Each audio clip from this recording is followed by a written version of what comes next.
Bismillahirrahmanirrahim. Assalamualaikum warahmatullahi wabarakatuh. Salam sejahtera untuk kita semuanya, teman sejawat perawat dimanapun berada. Kembali kami akan sharing terkait dengan Permenpan RB Republik Indonesia nomor 35 tahun 2019 tentang jabatan fungsional perawat, di mana kami akan mencoba berbagi terkait dengan formulir DUPAK, ya, khususnya laporan kegiatan harian, ya, bagi perawat kategori keterampilan dan juga SKP, ya, bagi Japum perawat kategori keterampilan. Dalam file ini kami mencoba membuat beberapa sheet, ya, mulai dari cover, ya, terkait dengan SKP. Ini mungkin berbeda di setiap tempat, silahkan dikondisikan, ya. Kalau di tempat kami sendiri ya seperti ini yang kami buat untuk SKP-nya, ya.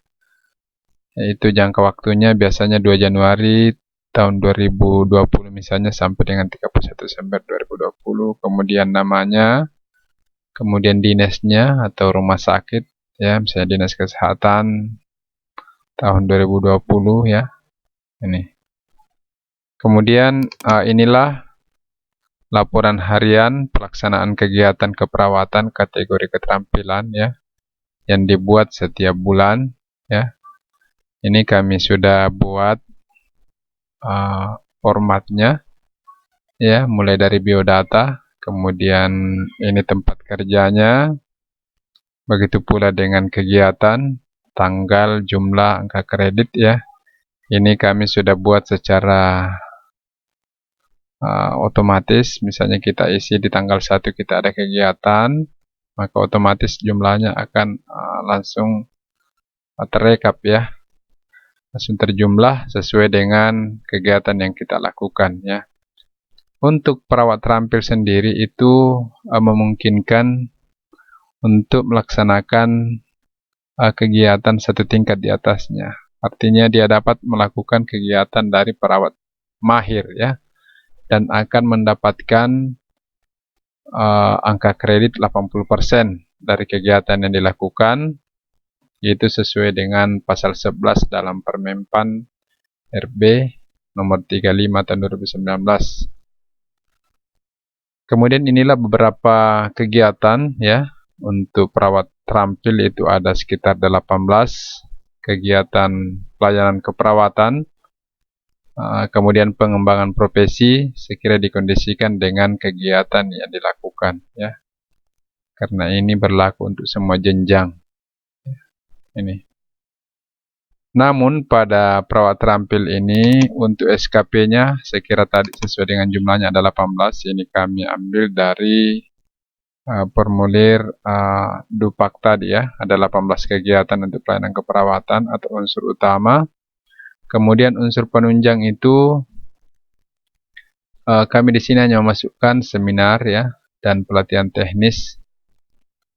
Saya kira ini juga bisa dikondisikan oleh teman sejawat sesuai dengan apa yang dikerjakan, ya. Jadi seperti itu. Ini adalah formulir sasaran kerja, kemudian ini adalah pengukuran, ini adalah target yang kita buat tadi. Kemudian selanjutnya ini realisasinya, ya. Saya kira teman-teman bisa lihat, teman perawat bisa lihat berapa kegiatannya. Misalnya kita targetnya 20, apakah kita capai juga 20, ya. Ini kualitasnya kita bisa lihat, ya, bagaimana kualitas daripada kegiatan yang kita lakukan tersebut, ya, itu. Ini mungkin terkait dengan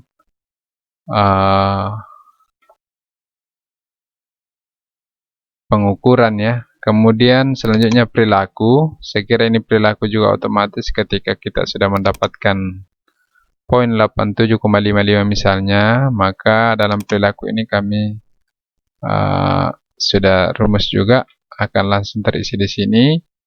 Kemudian terkait dengan perilaku itu sesuai dengan penilaian dari pimpinan Pasyankes ya, Kepala UPTD atau Kabid. Seperti ini. Begitu pula dengan penilaian ya. Ini yang biasa kita sebelumnya kita ini adalah DP3 ya, penilaian prestasi kerja pegawai negeri sipil ya. Ini silakan teman-teman dilengkapi sesuai dengan data masing-masing yang dinilai, kemudian pejabat penilainya, kemudian atasan pejabat penilai.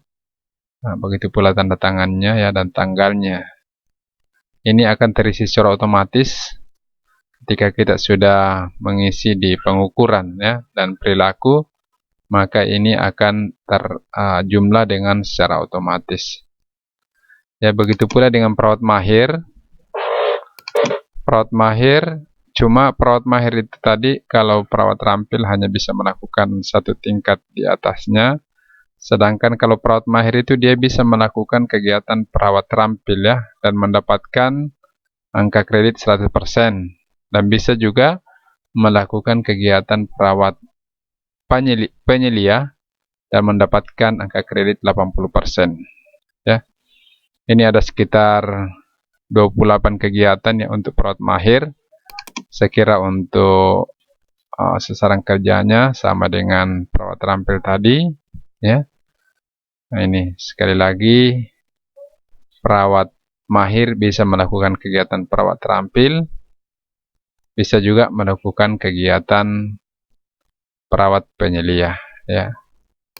Kemudian selanjutnya perawat penyelia itu ada sekitar 27 butir kegiatan ya. Ini perawat penyelia itu dia bisa melakukan kegiatan perawat terampil maupun perawat mahir dan berhak mendapatkan angka kredit 100% dari butir kegiatan yang dilakukan ya.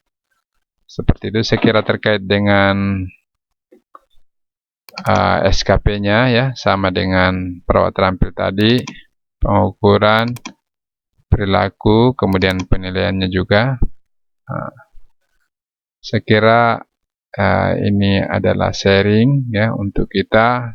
Kalau sekiranya apa yang kami bagikan ini bisa dijadikan acuan ya, saya kira kami bersyukur ya. Namun ketika ada mungkin yang lebih bagus daripada ini ya silahkan dikondisikan ya. Karena kami memang buat ini sesuai dengan apa yang kami ketahui, dan tentunya ada yang mungkin sudah membuat lebih bagus dari apa yang kami buat pada kesempatan ini ya. Saya kira yang perlu kami ingatkan bahwa tetap jaga iman dan imun, tetap terapkan protokol kesehatan dengan 3M, memakai masker, mencuci tangan, menjaga jarak. Semoga wabah ini segera berakhir, sehat dan sukses selalu. Seluruh teman sejawat perawat dan seluruh nakes sebagai garda depan dalam melawan COVID-19. Semoga kita selalu dalam lindungan Allah dan menunaikan amanah dan tugas yang diberikan, dan tentunya dengan mengharapkan pahala dari sisi Allah Subhanahu wa taala. Demikian, lebih dan kurangnya mohon dimaafkan. Assalamualaikum warahmatullahi wabarakatuh.